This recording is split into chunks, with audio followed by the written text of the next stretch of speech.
c'est quelque chose qu'on peut pas mettre sur stop, qui est tout le temps là. C'est pas une période libre, c'est pas là. Tu sais, on pense toujours à nos élèves, à nos prochains objectifs, où est-ce qu'on veut les amener, les réussites qu'on veut leur faire vivre. Fait que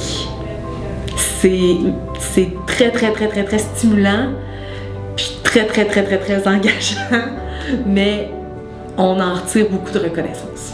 Ben, tu sais, mettons, je lâchais souvent, là, dans le sens que je n'ai pas à l'école, puis tu sais, je me trouvais poche.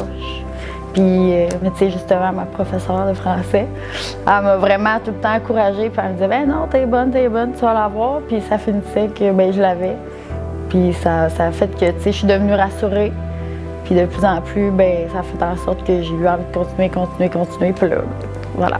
Ça, c'est certain qu'on est privilégié de voir les jeunes s'accrocher, les jeunes continuer, persévérer, c'est le meilleur terme, la persévérance scolaire, je l'adore, là, ce terme-là. Mais les jeunes sont privilégiés aussi, on n'est pas un gros centre, on n'est pas nombreux, fait qu'on est là, on est présent, on est avec eux, puis on est vraiment là pour les chouchouter. Des fois, mais oui, on va les chicaner un petit peu, mais c'est normal, on est à l'école. Oui, ouais, j'en ai eu des profs comme ça où, mettons que j'avais des situations qui étaient plus dures dans ma vie personnelle, mettons familiale ou etc.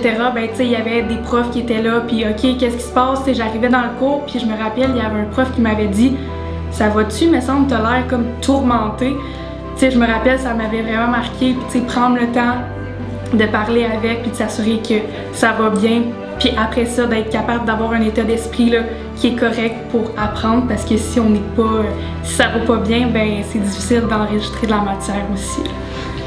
Souvent, moi, ce que je fais, je prépare mon cours, là, comme avant que t'arrives, je regarde ma liste, puis là, je dis, OK, ce élève-là, hier, ça allait pas dans telle affaire, qu'est-ce que je vais y inventer, qu'est-ce que je vais aller sortir pour que ça débloque, je comprends pourquoi il est bloqué, puis là, j'essaie de trouver pour lui spécifiquement quelque chose, puis c'est ça qui fait vraiment une différence. Puis j'arrive, puis je dis, hey, je t'ai préparé ça pour toi, tu sais, hier, ça allait pas. Puis ils sont comme, vous avez pensé à moi entre le cours? Mon Dieu, c'est comme. Moi, je te dirais qu'une de mes profs de français, c'est-à-dire Maude, je l'apprécie vraiment parce que, tu sais, elle prend le temps de t'écouter, être à l'écoute de tous les élèves. Je veux dire, mettons, tu sais, t'as envie de jaser avec elle, elle va prendre le temps de t'écouter.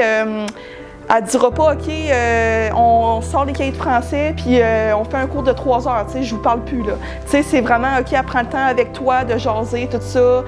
Une grande motivation, beaucoup de joie, de plaisir, de savoir que je suis utile.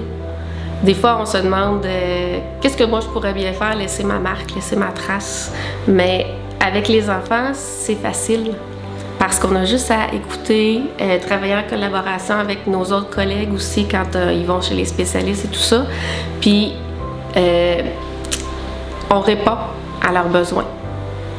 Que ce soit n'importe lequel, c'est des petits êtres, des petites bêtes là, qu'on veut voir grandir puis heureux.